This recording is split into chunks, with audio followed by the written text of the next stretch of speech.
ஒன்றும் இல்லை மாப்பிள்ள, சும்மா இந்த எந்திரா வண்டி வேறு வண்டி புது வண்டியா, இது எவ்வளோ மைலேஜ் கொடுக்குது, ஸ்பீடு எவ்வளோ ஏறுதுன்னு செக்அப் பண்ணலாம்னு சொல்லி திருவினே மாப்பிள்ள. வண்டியை நல்லா திரும்பி திரும்பி திரும்பி திரும்பி ஓட்டிட்டு வந்துட்டு இருந்தேன் மாப்பிள்ள. பைக்குங்கடா.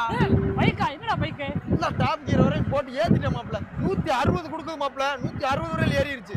ஏறி நம்ம கரெக்ட் இந்த ஆலமரத்துக்கிட்ட வரும்போது ஏத்தாப்புல லாரி, மண் லாரி. சரி ரைட் இங்கிட்டு போகலான்னு பார்த்தா அங்கிட்டு ஓமனிக்காரன் ஒருத்தன் வந்துட்டான் மாப்பிள்ள. என்ன பண்றேன்னு எனக்கு ஒன்றும் புரியல. இருந்தாலும் வண்டிக்கெல்லாம் எதுவும் ஆகலை, நீ பயப்படாத.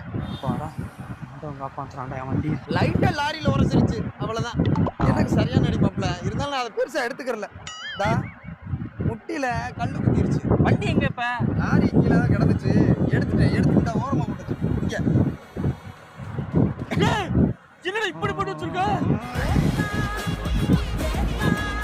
ஒரு மாசம் நல்ல சாவு வருமா? செத்தா குளிப்பாட்ட தண்ணி கிடைக்குமாடா? குணம் தூக்கம் வண்டி கிடைக்குமாடா?